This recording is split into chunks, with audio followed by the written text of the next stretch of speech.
अस्सलाम वालेकुम मोअज़्ज़ज़ ख़वातीन व हज़रात, प्रोग्राम हम लोग के साथ मैं हूं अली मुमताज़। नाज़रीन, आजकल अगर हम पाकिस्तान में क्या हो रहा है उस पर नज़र दौड़ाएं तो बहुत अफसोस होता है, बहुत दुख होता है, दिल खून के आंसू होता है।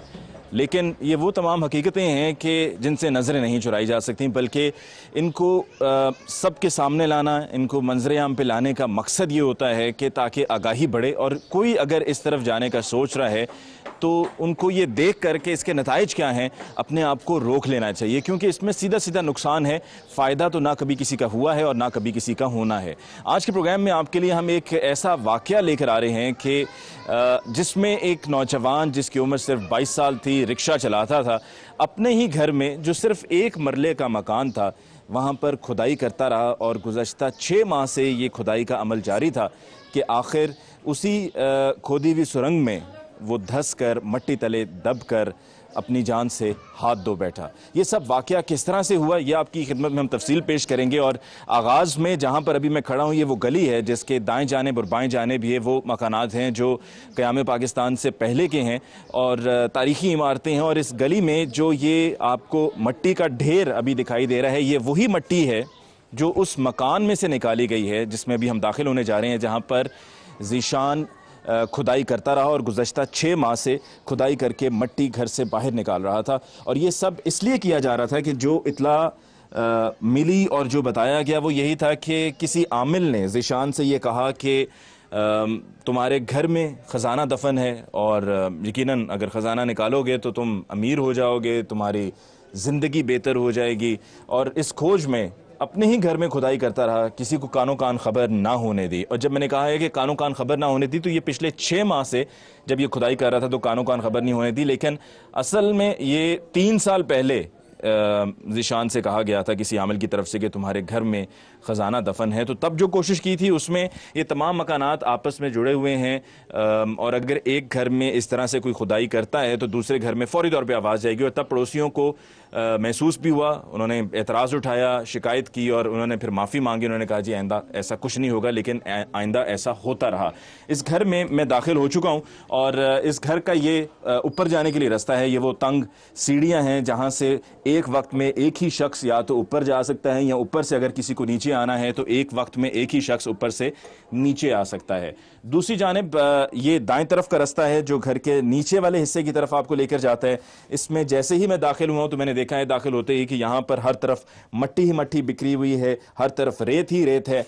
और इस घर में जब रेस्क्यू के लिए रेस्क्यू टीम पहुंची थी तो रेस्क्यू टीम के पहुंचने के लिए यहां से जाना, जिस तरफ से अभी मैं दाखिल हुआ हूं, नामुमकिन था। नामुमकिन इस वजह से था कि ये इस हिस्से में मकान के हर तरफ रेत ही रेत थी, रेत के पहाड़ थे, रास्ता ब्लॉक था, मट्टी थी, लिहाजा रेस्क्यू टीम को साथ वाले मकान की तरफ से दीवार तोड़कर अंदर दाखिल होना पड़ा। उसकी तफसील भी हम आपको बताएंगे। और आज के प्रोग्राम में हम उन तमाम मौज़ूआत पर बात करेंगे, मजहबी नुक्ता नज़र से बात करेंगे कि मज़हब क्या कहता है, कैसे इस मामले को लेकर चलना चाहिए था, जो कुछ हुआ वो किस हद तक गलत था। इस मकान की तफसील बताते हुए ये देखिए, ये अलमारियाँ हैं नीचे वाले हिस्से में और इन अलमारियों में भी रेत रखी गई है। ये सब इस वजह से किया जा रहा था कि जो खुदाई हो रही थी उस सुरंग की, जिसकी जानिब हम कुछ देर में बढ़ेंगे और इंतहाई खौफनाक मंजर आपको देखने को मिलेगा कि अगर कोई जाकर उस खोदी हुई सुरंग के ऊपर टॉप पे खड़ा होकर यूं नीचे देखता है, जैसा कि जब मैं यहाँ पर आया और आकर मैंने तफसीलात इकट्ठे करते हुए सबसे पहले वही जगह देखी तो खौफ आता है। यहाँ पर ज़्यादा देर तक भी रुकना इंतहाई ख़तरनाक है क्योंकि खुदाई की वजह से इमारत जो है उसकी बुनियादें कमज़ोर पड़ गई हैं और ये ऊपर वाला हिस्सा भी मुझे यहाँ से दिखाई दे रहा है। मैं आपको ये सारी तफसील बताना चाह रहा हूँ ताकि आपको ये अंदाज़ा हो सके कि ये कैसे लोग थे और ये क्या क्या करते रहे हैं, इनके इरादे क्या थे। ये ऊपर वाला हिस्सा है जिसमें आपको नज़र आ रहा है कि कोई ज़्यादा घर की मकान की हालत अच्छी नहीं है। मकान इनका अपना है लेकिन कोई ज़्यादा आमदन नहीं थी। ज़ीशान जिसने अपनी जान खुद ही ले ली, अगर मैं ये कहूँ कि खुदकुशी थी तो गलत नहीं होगा, तो वो एक रिक्शा ड्राइवर था, ज़्यादा आमदन नहीं थी उसकी। हम आहिस्ता आहिस्ता उस जगह की तरफ बढ़ रहे हैं कि जहाँ पर ये सुरंग खोदी गई और वहाँ के क्या मनाजिर हैं हम आपको वो भी बताएंगे। आपको अंदाज़ा हो गया होगा कि ये मकान की कुल लंबाई कितनी है, कि 1 मरले का ये मकान है और इसके अंदर आने वाले रास्ते से लेकर यहाँ तक का जो रास्ता है वो कोई ज़्यादा तवील नहीं है, और अगर कुछ इस हिस्से में है तो वो ये सिर्फ मट्टी है, ये सिर्फ रेत है, इनके पहाड़ हैं, ये ईंटें हैं मौजूद कि जो खुदाई करके जब मट्टी और रेत बाहर निकाली जा रही थी तो यहाँ पर वो ईंटें भी साथ में निकल रही थी, जो कि यकीनन मकान की निचली सतह पर ईंटें भी मौजूद थीं, तो ये ईंटों को भी यहाँ पर साथ में ही रखा जाता रहा। इस घर में रहने वालों के लगता है कि जहन पर ये भूत सवार था खजाने का, और उनको यही लग रहा था कि हाँ, जो उनको किसी आमिल ने कहा है कि इस मकान में कि जिसमें आप रिहाइश पजीर हैं गुज़श्ता 21 साल से, इसी में वो ख़जाना दफन है जो आप को रातों रात अमीर कर देगा, आपकी ज़िंदगी बेहतर हो जाएगी, आप ज़िंदगी शान और शौकत के साथ गुजारेंगे। हर कोई चाहता है कि ज़िंदगी में सुकून हो, इत्मीनान हो। नाज़रीन, अब हम उस तरफ दाखिल हो रहे हैं कि जहाँ पर ये तकरीबन 40 से 45 फुट गहरी सुरंग खोदी गई ज़ीशान की तरफ से, और ये घर का दूसरा दरवाज़ा है। मतलब एक दरवाज़ा तो वो है जहाँ से मैं घर में दाखिल हुआ, ये दूसरा दरवाज़ा है, और ये कमरा तो है लेकिन इस कमरे का इस्तेमाल नहीं होता रहा, रहने के लिए इस कमरे का इस्तेमाल नहीं होता रहा, लेकिन इस कमरे का अगर इस्तेमाल होता रहा है तो वो सिर्फ़ और सिर्फ ये सुरंग खोदने के लिए है कि जिसको यहाँ से देखकर मुझे यूँ लग रहा है कि जिस तरह कोई कुआं है, और इंतहाई खौफनाक मंजर है।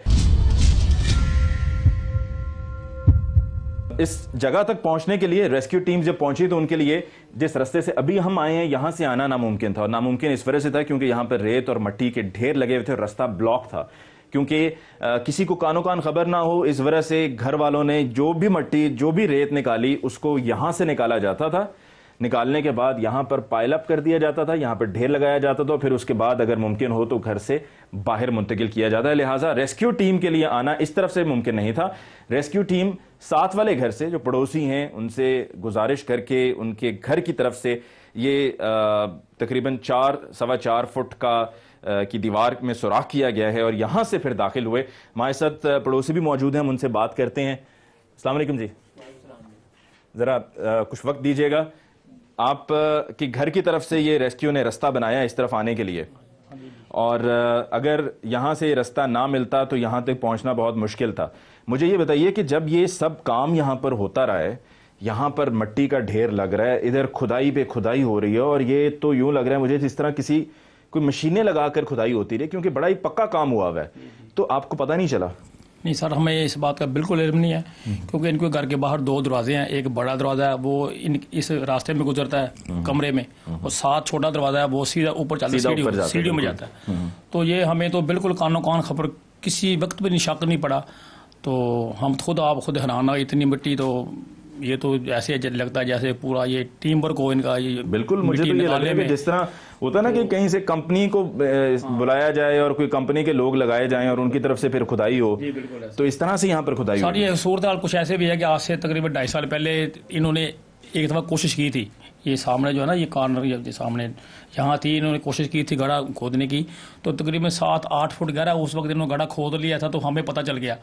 तो फिर हमने पुलिस को इतला दी, पुलिस वाले आए, फिर मोहल्लेदार पे इकट्ठे हुए, इनकी पूछा वगैरह, इनको फिर ये मिलते माफ़ी बननी है, ये आइंदा नहीं करेंगे, ये करेंगे। अच्छा, तब जब आपने इनको ये सब करते हुए आपको पता चल गया, आपको आवाज़ आई कि जी ये ज़मीन में कोई खुदाई हो रही है, तो तब जब इनसे पूछा कि ये क्या कर रहे हो, तो क्या जवाब दिया? उस वक्त इसने यही कहा था, खजाना। हाँ, कि हमें किसी ने बताया था, हमने अनसुनी बात कर दी, चलो कोई बात नहीं, अब ये बेवकूफ़ है जो ये कहता है। क्योंकि अब यहाँ पर इस कमरे में कोई खिड़की तो है नहीं कि जहाँ से कोई देख सके, और ये हिस्सा जहाँ पर ये खुदाई हो रही है ये बिल्कुल घर का बिल्कुल एंड है, यहाँ पर बिल्कुल घर खत्म होता है। ये 1 मरले का मकान है, तो वहाँ से लेकर यहाँ तक आप देखें कि वो फासला, अगर कोई बाहर भी होगा तो उसको यहाँ तक नजर नहीं आएगा। एक ये बीच में दरवाजा है, फिर उसके बाद ये कि अंधेरा है, कौन इस तरफ तांग झांक कर सकेगा? जो दरवाजा ना, ये अक्सर बंद होता था, ये बंद रहता, ये भी बंद रहता था, क्योंकि इधर रास्ता नहीं था। मट्टी इतनी थी कि छत तक ये मट्टी लगी हुई थी, छत तक मट्टी, बिल्कुल छत तक। ये कैमरा सारे ना, ये जी बताइए कि ये कहाँ तक आपने बताया कि मट्टी थी? ये यहाँ तक। अच्छा, ये यहाँ इन्होंने अलहदा से रखी हुई नहीं थी? ये फुल मिट्टी जिन्नी बाहर कटी है ना, मेरे मकान तो तोड़ के ना जगह तो ये सारी मिट्टी इत्थों कटी। इत्थे थोड़ा जिहा रस्ता जी जिहदे तो ऐ लम्मे पै के उतर के जांदे सी। और ये बोरियों में क्या करते रहे? बोरियां मिट्टी पा के थैले भर भर के रखते रहे शुरू तो भी पता ना चले किसी को। और इसी तरीके से वहां तक भी अंदर उन्होंने कोई अलमारियों में मट्टी रखी नहीं है, रेत रखी नहीं है, बल्कि ये भरती गई है। तो ये रास्ता यहाँ तक छत तक बंद था, बिल्कुल बंद सी मिट्टी, बिल्कुल बिल्कुल ये यहाँ तक बंद था। हाँ जी, सारा रास्ता जिन्ना भी ना फुल मिट्टी सी रेता सी, ये फुल रास्ता बंद सी। फिर उन्होंने रेस्टोरेंट वालिਆਂ ने मेरी मिन्नत समाजा की, ਤੁਹਾਡੀ ਮਿਹਰਬਾਨੀ ਸਾਨੂੰ ਇਹ ਦੀਵਾਰ ਤੋਂ ਅੰਦਰ ਜਾਣ ਦਿਓ ਤੇ ਰਸਤਾ ਦਿਓ, ਤੁਹਾਡਾ ਜਿੰਨਾ ਨੁਕਸਾਨ ਹੋਏਗਾ ਅਸੀਂ ਭਰਾਂਗੇ। ਮੈਂ ਕਿਹਾ ਮੈਂ ਗਰੀਬ ਆਦਮੀ, ਮੇਰੇ 8-10 ਬੱਚੇ ਹੈਗੇ ਨੇ, ਮੈਂ ਕਿਹਾ ਮੈਂ ਨਹੀਂ ਇਹ ਅਫੋਰਡ ਕਰ ਸਕਦਾ। ਖਰਚੇ कैसे पूरे होंगे? हाँ जी, उन्होंने कहा जी ਅਸੀਂ ਖਰਚਾ ਵਗੈरह ਦਵਾਂਗੇ, ਸਾਰਿਆਂ ਨੇ ਇਹੀ ਕਿਹਾ। फिर मैं उन्होंने इजाजत दी तोड़न दी। मतलब आपसे सिर्फ वहां दाखिल होने के लिए पूछा गया और उसके बाद फिर पूछा ही नहीं गया, और उसके बाद आपसे कोई जरा नहीं, कोई ताउन नहीं कि जी दीवार आपकी बंद करनी है, आपका नुकसान हुआ है। जब तक ये ऑपरेशन होता रहे तब तक आप आराम से नहीं बैठ सके होंगे। और दूसरा सिर्फ नुकसान आपका इस ये दीवार में सुराख करने से नहीं हुआ, बल्कि ये देखिए कि नीचे जो ये सारी खुदाई हुई है उससे मकान की जो बुनियादें हैं वो सारी जो हैं वो कमज़ोर पड़ गई हैं। नाज़रीन, अब दोबारा से हम आपको वो जगह दिखाते हैं कि जहाँ पर ये सुरंग बनाई गई है, और साथ ही साथ हम रेस्क्यू वालों से भी पूछते हैं कि रेस्क्यू वालों ने ऑपरेशन किस तरीके से किया, क्या कुछ उनको देखने को मिला, और जब डेड बॉडी रिकवर हुई तो डेड बॉडी किस हालत में थी, ये भी हम पुलिस वालों से पूछेंगे। और ये रस्सी का बता रहे हैं, तार बिजली की तार है, इससे ये अंदर लाइट वो जलाते थे, अंदर गड्ढे के अंदर नीचे बल्ब जलाया जाता था, उससे फिर वही काम करते थे। सही बाकायदा जो है जिस तरह वो प्रोफेशनल्स होते हैं वैसे काम करेंगे जी, बल्ब भी लगाया हुआ है। और ये रस्सी तो मुझे नजर आ रही है, रस्सी क्या है? ये रस्सी तो पहले जो रस्सी अंदर थी ना जी, वो तो रेस्क्यू वाले जब आए ना, और जब उन्होंने फिर ये रस्सी खींची ना जब, तो रस्सी टूट गई, जो रस्सी उस लड़के को बंधी हुई थी। नाज़रीन, इस मौके पर हम लेते हैं ब्रेक, और ब्रेक के बाद इस सुरंग का अहवाल हम आप तक पहुंचाएंगे, रेस्क्यू कैसे हुआ ये भी आप जान सकेंगे, और मजहबी नुक्ता नज़र से ये जो हुआ ये कितना गलत था ये भी आपकी खिदमत में हम पेश करेंगे एक ब्रेक के बाद। ये नीचे इस सुरंग में मैं ईंट फेंकता हूँ तो बिल्कुल वो आवाज़ से ही अंदाज़ा होता है कि गहराई कितनी है। नीचे जाते ही बिल्कुल आवाज उसकी जो है वो कम हो जाती है। नीचे जाके जैसे उसने रास्तों में सुरंगें खोदना शुरू की तो सारी रेत उसके ऊपर गिर गई। मुझे नहीं पता, मेरे रब ने आंखों में पर्दा डाल दिया, मैं अपने हाथों से उतारने वाली हूँ उसको रास्ते से, मेरे पास कोई नहीं था।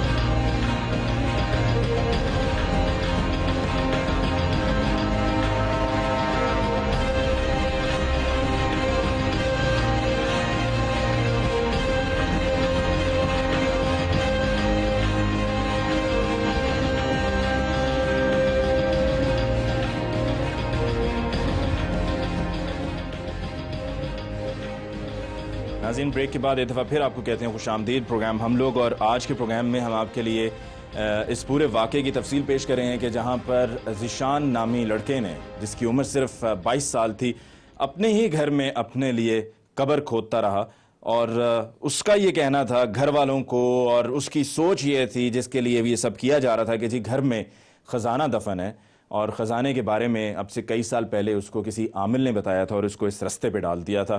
और घर का बिल्कुल ये आखिरी हिस्सा है, आखिरी कोना है कि जहाँ पर ये खुदाई होती रही। और जहाँ तक फ़र्श की बात है तो ये तो आप सामने देख ही रहे हैं कि जो सारा सुरंग खुदाई हुई है ये बाकी पक्का फ़र्श है।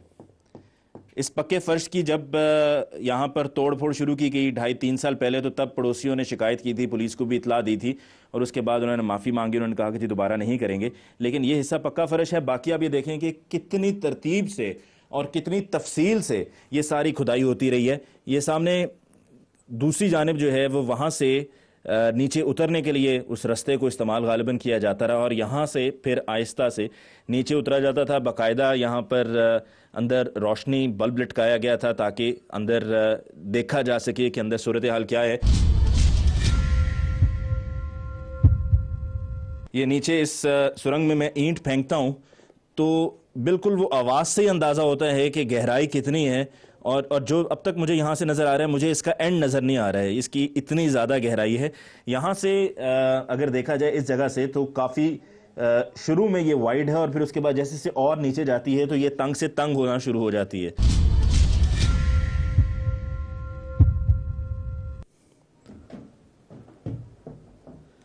नीचे जाते ही बिल्कुल आवाज़ उसकी जो है वो कम हो जाती है, जिससे अंदाज़ा हो सकता है कि ये इसकी गहराई कितनी है।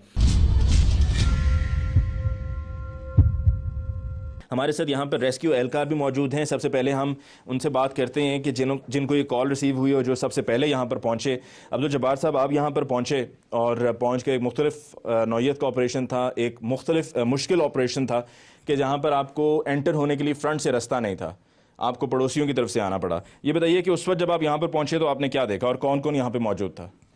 उस वक्त यही था कि क्योंकि अगली गाड़ी के ऊपर जो मेरे साथ टीम थी तो उस स्टाफ ने बताया कि यहाँ पर जस्ट एक छोटी सी लकड़ी की फट्टी बनी हुई थी और यहाँ पे एक फ़ीमेल खड़ी थी जिसने अपनी बहन बताया और उसने कहा कि मेरा भाई अंदर गिर गया है। ये उसके बाद क्योंकि मैं दूसरी गाड़ी पे आया था तो उस वक्त मतलब एक वो खातून नहीं थी, लेकिन उसका वालिद और उसकी वालदा मौजूद। तो आपने कहा कि ये क्या करते रहे हो यहाँ पर? उस वक्त उन्होंने कहा कि जी हम तामीर करना चाह रहे थे, बुनियाद बनाना चाह रहे थे, ये 5-6 फुट गहरा खड्डा है, इसमें हमारा भाई गिर गया है। उनकी तरफ से ये रिमार्क्स थे, लेकिन क्योंकि हमारे पास लाइट थी, जब हमने लाइट से ज़रा चेक किया तो वो तो बहुत ज़्यादा गहरा था। तो उसमें फिर हमने कैमरा अपना डाल के चेक किया और उसको देखा तो वहाँ पे मतलब हमें बॉडी के आसार कहीं से नज़र नहीं आ रहे, सिर्फ एक रोप नज़र आ रही थी नीचे। हमारे साथ जी यहाँ पर दीगर और भी रेस्क्यू एहलकार मौजूद हैं। ये बताइए कि आज़म, आप भी और आप भी अब तीनों नीचे जाते रहे, नीचे जाकर आपको क्या क्या मुश्किलात का सामना हुआ? आप कैसे नीचे उतरे और फिर आपने डेड बॉडी को किस पोजीशन में देखा और कहाँ पर आपने डेड बॉडी देखी? फर्स्ट ऑफ ऑल रात में ये ऑपरेशन होता रहा, ये एंट्री पॉइंट भी रात में बनाया गया, ये यहाँ पर जो सफाइयाँ वगैरह रात में की गई। उसके बाद संडे का दिन आया, संडे को दिन मतलब हमने सारी प्लानिंग हुई, डीसीओ साहब आए, बाकी लोग आए, उन्होंने सिर्फ यहाँ पर सीन असेसमेंट की। बहुत ज़्यादा रिस्क होने की वजह से उन्होंने हमें अलाउ नहीं किया कि यहाँ पर आप ऑपरेशन करें। उससे अगले दिन जाकर सोमवार को हमें डिसाइड हुआ कि आपने ऑपरेशन करना है। तो फर्स्ट ऑफ ऑल उसमें जो सबसे पहले हमारा एक रेस्क्यूअर है फरीद, जिसको हमने रिस्क असेसमेंट के लिए भेजा यहाँ पर। उसने रिस्क असेस किया यहाँ पर कि यहाँ पर जो रेत है कितनी जगह पर है। फर्स्ट ऑफ ऑल मैं भी नीचे तक नहीं गया, क्योंकि नीचे तक खुद नहीं गया क्योंकि बहुत ज़्यादा रिस्क था। रिस्क इतना था कि नीचे जाकर रेत थी सारी, और ऐसे समझ लें कि रेत की छत नहीं बन जाती, जैसे रेत की छत थी, अगर हम वहाँ पर जाते हैं तो हो सकता है अचानक ही रेत गिर जाए, हमारे ऊपर भी गिर जाए। जैसे वो दब गया, वो भी इसी तरह से दबा है कि वो नीचे गया है। उसने पहले ऊपर से डायमीटर 3-3.5 फुट का डायमीटर है, नीचे जाके 2.5 फीट का हो जाता है वो डायमीटर। और नीचे जाके जैसे उसने रास्तों में सुरंगें खोदना शुरू की तो सारी रेत उसके ऊपर गिर गई। वकार, आपको नीचे हाथ नजर आए? जी, जिस तरह आज़म भाई ने बताया कि रिस्क तो काफ़ी था, तो उसके बाद जब मैं गया तो देखा वो जो आज़म भाई ने 3 जगह तो सर्च पहले कर ली थी, उसके बाद एक जगह जो रह गई थी वो मैं सर्च कर रहा था। तो इस तरह खड़े होने की मतलब कि सिचुएशन थी मेरी, और बेलचे को उठाता था और इसी पाँव से मतलब कि उठा के उसको दोबारा उधर साइड पे फेंकता था। उधर जगह की कमी की वजह से और मतलब कि उसकी काफ़ी मुश्किलात पेश आ रही थी। जब मुझे बेलचा लगाया मैंने तो उसकी हल्की सी उंगलियाँ मुझे टच हुई। जब उसके हाथ वगैरह नज़र आना शुरू हो गए, दूसरा बॉडी में स्मेल इतनी थी जिसकी कोई इंतहा नहीं है कि वहाँ ना खड़ा नहीं हुआ जा रहा था। 15-20 मिनट मतलब कि हम काम करते थे, फिर ऊपर आ जाते थे। इसी तरह हमारी आज़म की और मेरी जो है तकरीबन 12 एंट्रियाँ हुई। 6 एंट्रियाँ आज़म ने की, तकरीबन 4 एंट्री मैंने की, 2 एंट्रियाँ फरीद ने की। इस तरह कर करा के टोटल 12 एंट्रियाँ हुई। 12 एंट्रियों में हमने उसको ईज़िली निकाल लिया। ये इस तरफ भी है और इस तरफ भी है। हाँ राइट, ऐसे ही मतलब डेब्रिस सारा आपके जो आपका हाथ बन रहा है ना, ये इसके ऊपर वाली जो छत है सारी नीचे गिरी हुई थी। अच्छा, इसके ऊपर वाली इधर भी हो सकती थी, इधर भी हो सकती थी, दोनों तरफ सुरंगें। और डेड बॉडी किस पोजीशन में थी? डेड बॉडी पोजीशन उसकी ऐसे थी, मीन्स के अगर उसके दोनों हाथ ऊपर थे और दोनों हाथ रस्से में थे। जो रस्सा वो मट्टी को निकालने के लिए यूज़ करता था, बहनें उसकी खींचती थी, उस रस्से को पकड़कर उसने गालबन कोशिश, हमारे अंदाजे के मुताबिक उसने कोशिश की है ऊपर आने की, लेकिन क्योंकि मट्टी बहुत ज़्यादा गिरी है उसके ऊपर, इस वजह से वो ऊपर नहीं निकल सका। आपका जी बहुत बहुत शुक्रिया, और आप सबकी हिम्मत है कि आपने इतनी मुश्किल सर्कमस्टांसेस में आपने ये ऑपरेशन किया और कामयाबी से आपने डेड बॉडी रिकवर कर ली, वरना यहाँ पर जाते हुए तो आपकी अपनी जान भी ख़तरे में थी। इसमें कोई शक नहीं था। और नाज़रीन, ये आपने तफसील जानी। अब मजहबी नुक्ता नज़र से बात करने के लिए हमारे साथ मुफ्ती अब्दुल कवी साहब मौजूद हैं। मुफ्ती साहब से हम गुजारिश करते हैं कि वो अगर हमें कुछ वक्त दे सकें। अस्सलाम वालेकुम मुफ्ती साहब। वालेकुम सलाम। कैसे हैं? ज़रा एहतियात से आइएगा, क्योंकि आप हमें बहुत अजीज़ हैं। मेहरबानी। और कहीं ऐसा ना हो कि आप भी सोचें कि कोई यहाँ पर ख़जाना है और ख़जाने की तलाश में कोई ऐसा जज्बाती कदम ना उठा लें। पाकिस्तान के मुकद्दर में अब कहाँ ख़जाने रहे। सूरत हाल ये है कि अल्लाह का कुरान हमें यह कहता है कि इन जाअकुम फासिकुन बिनबइन फतबय्यनु। अगर कोई ऐसा शख्स है जो दीन से बेखबर है, इल्म और हकीकत से ना आशना है, अगर तुम्हें किसी चीज़ की वो ख़बर या पशीन गोई करता है, जिस तरह के आजकल के ये जो हमारे झूठे किस्म के आमिल बने हुए हैं, और जिनको अगर ये कहा जाए कि ये आमिल का लफ्ज़ भी मेरे ख्याल में उनके लिए जो है ये लफ्ज़ भी मुनासिब नहीं होगा। अच्छा मुफ्ती साहब, आपने कहा कि ऐसे लोगों को आमिल नहीं कहा जा सकता। ये जो वाक़या हुआ है कि जिसमें ज़ीशान अपने ही घर में ये खुदाई करता रहा और यही की भी उसकी खुदाई जो है वो उसकी कब्र भी बन गई, यानी कि उस पर आके मट्टी गिरी और वो फिर उसमें से निकल नहीं सका और अपनी जान से हाथ धो बैठा, तो कहीं ऐसा तो नहीं है कि इसी में रब की रज़ा थी कि अपनी ही कब्र की खुद ही खुदाई की और ख़ुद ही उसमें दफन भी हो गया? देखिए जी, बात यह है कि इस्लाम तो हमें यह कहता है कि हमने जो इंसान को अकल दी है उसके ज़रिए से हम तदबीर करते हैं। यकीनन क़ल्बा अल्लाह की तकदीर का है। क्योंकि आप मुफ्ती साहब ज़रा थोड़ा सा ज़रा एहतियात से होते हुए उस तरफ मुझे आप हाथ पकड़ा दीजिए, ज़्यादा बैठ जाएँ बेशक। जी जी। अब ये देखिए कि यहाँ जो है ये एंड तक बामुश्किल नज़र आ रहा है। जी जी। और यहाँ से जहाँ तक नज़र जा रही है ये टनल, ये सुरंग ही नज़र आ रही है और मेरे अंदाजे के मुताबिक ये 40-45 फुट से कम नहीं है। जी देखिए जी, बात यह है कि इसको देखने के बाद ख़ुद हमें इस बात का एहसास नहीं बल्कि यकीन हो रहा है कि ये सरासर जहालत और हिमाकत ही की इक़दामात हैं जो उस मरहूम ने किए। और मैं तो हैरान हूँ कि उनके वालिदैन जिसके यहाँ शफ़क़त होती है, रहमत होती है, प्यार होता है, वो तो जहाँ दीदा लोग थे। और इसी तरीके पर उनके हमशीरगान और उनके बहनोई वगैरह, कोई ऐसा आदमी नहीं था जैसे कुरान कहता है अलैसा फ़ीकुम रजुलुर रशीद, क्या तुम्हारे अंदर एक भी बाखबर आदमी नहीं था जो तुम्हें इल्म की बात करता है, हिकमत की बात करता, दीन। देखिए जी, बात यह है कि 22 साल वाले को आप बच्चा नहीं कह सकते, यानी यकीनन कुछ बात नहीं सुनता था जी। लेकिन मैं ये समझता हूँ कि बात कैसे नहीं सुनता था, जहाँ के जो हमसाए के उनके हैं वो खुद बता रहे हैं कि रात को उनका आना, वालदा का साथ होना, वालिद का साथ होना, हत्ता कि उनके जो हमशीरगान शादीशुदा है वो भी आके यहाँ रहा करती थी। आखिर इतनी बेखबरी की बात है, घर के अंदर हज़ारों मन की मिट्टी पड़ी है और वो लोग सारे ये कह रहे हैं कि हमें कोई पता नहीं। देखने वालों को मैं एक पैगाम ज़रूर देता हूँ कि खुदारा ऐसे बेरोपियों से, ऐसे फ़नकारों से, ऐसे जो इंसानियत कुछ अफराद हैं, दरिंदा लोग हैं, इनकी बातों में न जाएं।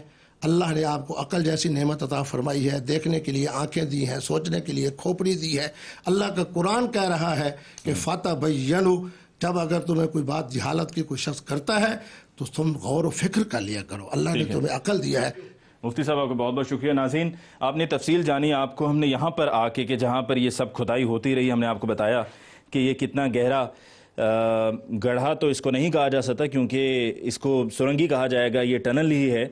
और मैं तो ये सोच रहा हूँ कि कहा यही जा रहा है जो लड़का ज़ीशान जिसकी डेथ हुई है उसके वालिदैन की तरफ से और बहनों की तरफ से कि जी ख़जाने की तलाश है। और रेस्क्यू वालों को भी ये कहा गया था कि जी वो किसी ने ख़जाने का बोला था। और 3 साल पहले भी जब इनको रोका गया था पड़ोसियों की तरफ से तो तब भी उन्होंने सबको ये कहा था कि जी हम तो ख़जाना ढूंढ रहे थे। लेकिन ये इसमें पुलिस को तफ्तीश सही से करनी चाहिए और इसके तमाम जो डायरेक्शंस हैं उनको इन्वेस्टिगेट करना चाहिए कि इसमें तखरीबकारी भी हो सकती है। कि आप देखिए कि इतनी गहराई में कहीं कभी कोई ऐसी मिसाल नहीं मिलती कि इतनी गहराई में जाकर किसी ने खुदाई की हो, टनल बनाया हो और फिर उसमें रास्ता बाकायदा निकल रहा है, यूं डायरेक्ट सीधा नहीं है बल्कि रास्ता निकल रहा है, एक इस तरफ जा रहा है, दूसरा इस तरफ जा रहा है। तो इसमें तखरीबकारी भी हो सकती है, इसको भी इन्वेस्टिगेट किया जाए। और सबसे अहम बात कि जब रेस्क्यू टीम यहाँ पर आई, मेन मरकजी दरवाजे से इस घर के नहीं दाखिल हो सकती थी, पड़ोसियों की दीवार तोड़नी पड़ी और पड़ोसियों की जब दीवार तोड़ी गई तो उनसे कहा गया कि जी आपके साथ ताउन किया जाएगा, आप हमारे साथ ताउन करें, आपका जो नुकसान है वो पूरा किया जाएगा। लेकिन ये जब ऑपरेशन मुकम्मल हो गया तो उसके बाद इंतज़ामिया ने दोबारा यहाँ पे मुड़ के नहीं देखा। बाहर आकर गली में जो मट्टी अभी तक पड़ी है वो भी इंतज़ामिया का फ़र्ज़ बनता है कि वो वहाँ से क्लियर करें, क्योंकि यहाँ पर अभी कोई तफ्तीश तो हो नहीं रही है। इस जगह पर ये तो नहीं है कि यहाँ पर टीम्स आ रही हैं बारी बारी और इन्वेस्टिगेट कर रही हैं, ऐसा कुछ नहीं हो रहा है। बाहर से सफाई कराना भी इंतज़ामिया का काम है, इस दीवार को बंद कराना भी इंतजामिया का काम है, ये पड़ोसियों का काम नहीं है। ये इनका कसूर नहीं था कि यहाँ पर ये सारा मामला होता रहा है, ये खुदाई होती रही है, तो इनको किस बात की सजा दी जा रही है। और इनका जो नुकसान है क्योंकि इनके घर की बुनियादें ये कोई बहुत महल नहीं है, ये छोटे छोटे मकानात हैं अंदरून शहर के, और अगर खुदाई होकर टनल उस तरफ जा रहा है तो इनके मकान की बुनियादें भी कमज़ोर पड़ी हैं, तो इस पर भी तवज्जो देनी होगी। अब हमें लेनी है ब्रेक और ब्रेक के बाद हम चलकर बात करेंगे मकतूल ज़ीशान की वालिदा और वालिद से और उनसे जानेंगे कि ये सब जो होता रहा है इसमें वो किस हद तक जिम्मेदार हैं और उनके सामने होता रहा है तो उन्होंने क्या किया, सोते रहे या वाकई उन्होंने अमलन कोशिश की कि ज़ीशान को रोका जाए। इस पर बात होगी एक ब्रेक के बाद।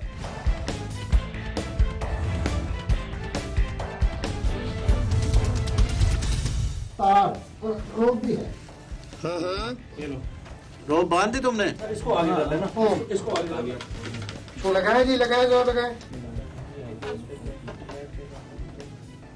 आजम इसके सेंटर में होने का कोई चांस हो सकता है? तो लगाए जी, लगाए जो लगाए। अब मजीद मिट्टी जा रहे हैं खोद खोद के, तो फिर इसको मुकम्मल किया जाएगा।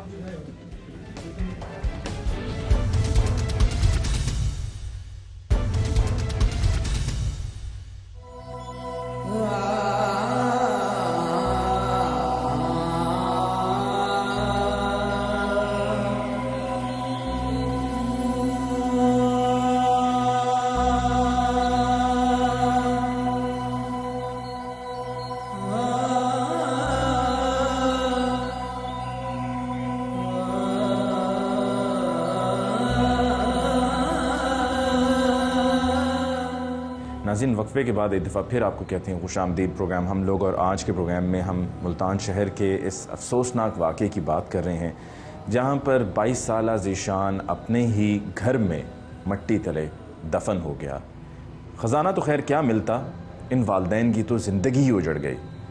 वही हाथ कि जिन्होंने ज़ीशान को उम्र भर खिलाया था वो उसको कब्र में भी ना उतार सके, और वही माँ जो अपने बेटे को देख कर जीती थी वो अपने बेटे का चेहरा भी ना देख सकी।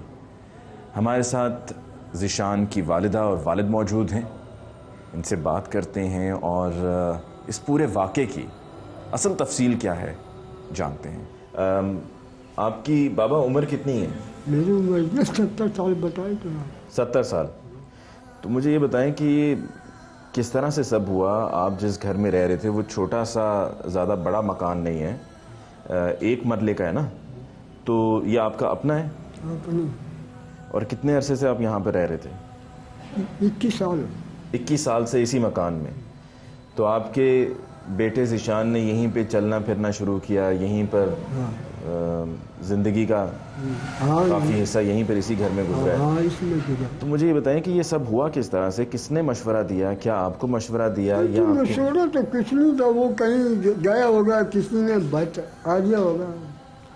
हमने तो बहुत मना करा, भाई तू जा अपने काम कर, इसको छोड़, इसमें क्या रखता, मगर वो हमारा कहना नहीं माना। लेकिन ये सब हो तो उसी घर में रहा था ना कि जहाँ पर आप भी रह रहे थे। हाँ। ऐसा तो नहीं है ना कि आप कहीं और किसी और जगह पे रह रहे हो और ये कहीं और हो रहा हो? आपके सामने जब हो रहा था तो आपने तो मना करते रहे, मैं तो काम पे चला जाता था। काम पे चले जाते? हम वो बाद में वो कर लेता था, जब मैं आता था फिर भी मैं उसको मना करता था, भाई छोड़ो इसमें क्या है। वैसे लोग बात रहे, किसी ने आकर कहते तो क्या हो गया। आमदन आपकी अपनी और ज़ीशान रिक्शा चलाकर महीने में कितना कमा लेता था? बस कमा लेता होगा, कम से कम भी बस यही होगा, कोई 2000 या 3000 महीने का।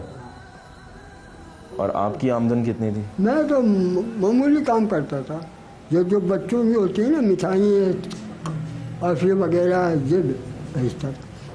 हमारे साथ जी वालदा भी मौजूद हैं, उनसे हम बात करते हैं। मुझे ये बताइए कि चलें, आपके शौहर ज़ीशान के वालिद तो काम पे चले जाते थे, इसलिए इनको ये मालूम नहीं था कि जब ये काम पर हैं पीछे घर पे क्या हो रहा है। जो कुछ हो रहा होता था उसके असरात तो नज़र आते थे, ज़ाहिर सी बात है, क्योंकि इतनी खुदाई हो रही थी और मिट्टी भी वहीं पे घर में रखी जा रही थी। और इनका ये कहना है कि ज़ीशान बात नहीं मानता था, लेकिन आप तो घर में ही होती थी ना, आपके सामने सब हो रहा होता था, तो ये सब आपने कैसे होने दिया? मैं मना करती थी, वो कहता था तुझे तकलीफ है, रब मुझे दे रहा है।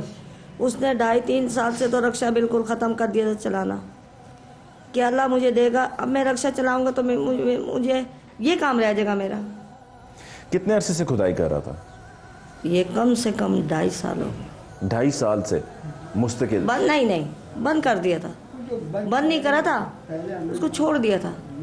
ये तो 3-4 महीने 11वीं से या सफ़र से ऐसे करता था। आखिरी मैंने रोका, मैं इतना बोली, इतना सा खाना खाया, आधा गिलास पानी पिया नहीं पिया मुझे नहीं पता। मुझे नहीं पता, मेरे रब ने आंखों पे पर्दा डाल दिया। मैं अपने हाथों से उतारने वाली हूँ उसको रास्ते से, मेरे पास कोई नहीं था। मैंने उतारा, वो 2 मिनट नहीं लगे उतरने में, इतना लंबा सफ़र 2 मिनट नहीं लगे, और इतने 5 मिनट नहीं लगे उसके रेत गिरने पे।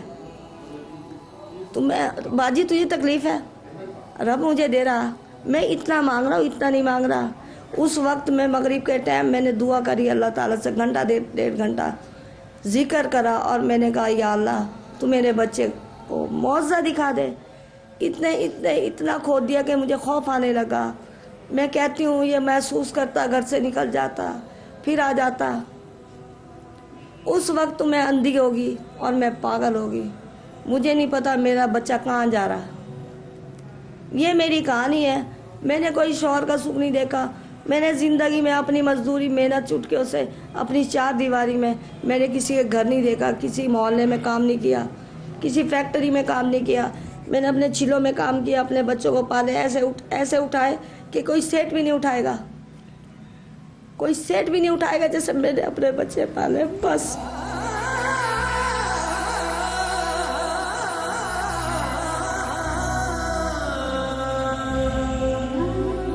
आपने पूछा तो होगा ना कि ये बेटा इतना कुछ कर रहे हो, चलो अगर मैं सब इस बात में कोई सच्चाई है, कोई सदाकत है तो हमें बताओ तो सही, ताकि हम भी बेहतर समझ सकें। मैं सब बात पूछती थी उसे, मगर वो घर की बात नहीं करता था, बाहर की बात घर में नहीं लेता था।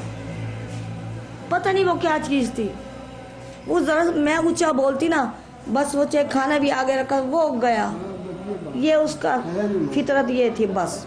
मुझे ये बताइए कि आपने जो अब तक तफ्तीश हुई, जो आपसे सवालात पुलिस की तरफ से पूछे गए, उसमें आपने पुलिस को ये बताया कि आपके बेटे ने किसी को हाथ दिखाया था, और हाथ दिखाने के बाद उसको कुछ बताया गया था दौलत के हवाले से भी, मुस्तकबिल में क्या होने वाला है, शादी, बच्चे, ये सब बताया गया 3 बेटे 1 बेटी।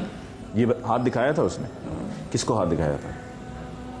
क्या पता, बाहर वालों का कुछ नहीं पता। वालिदैन से तो कोई चीज़ नहीं छुपी? वो नहीं बताते था, बस ये खुश होता था मेरे 3 बेटे 1 बेटी।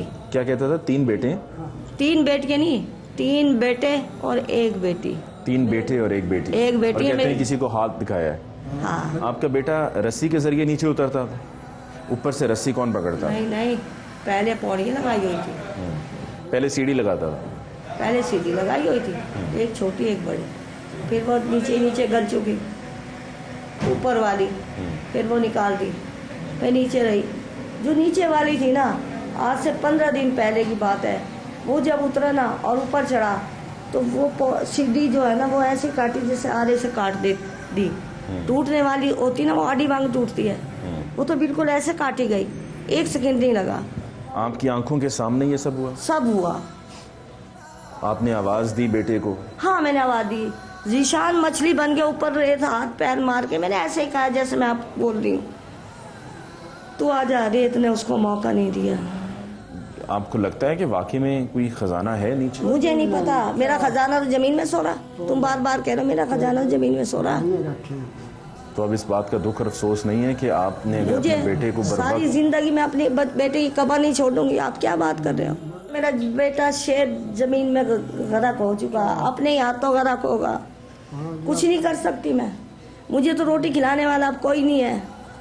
अगर आपके हाथ खजाना लग जाता तो आप क्या लोगों को यूं ही दे देते? मेरे पे 4 मेरे हाथों के पैसे होते ना, ये माइक है, तुम पूरी दुनिया में दिखाओगे ना। ये भी आपको समझ है कि पूरी दुनिया में चलेगा?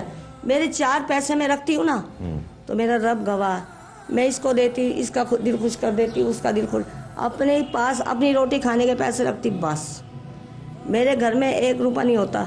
आप दोनों का जी बहुत बहुत शुक्रिया। नाज़रीन, आज के प्रोग्राम में आपने इस अफसोसनाक वाक़े की तफसील जानी कि जिसमें 22 साला ज़ीशान अपने ही घर में ये सुरंग खोदता रहा कि कोशिश ये थी कि ख़जाना मिलेगा, और उसको किसी ने कुछ अर्सा पहले ये बताया था कि तुम्हारे ही घर में ख़जाना मौजूद है और तुम अमीर हो जाओगे, तुम्हारे दिन, तुम्हारी ज़िंदगी बेहतर हो जाएगी।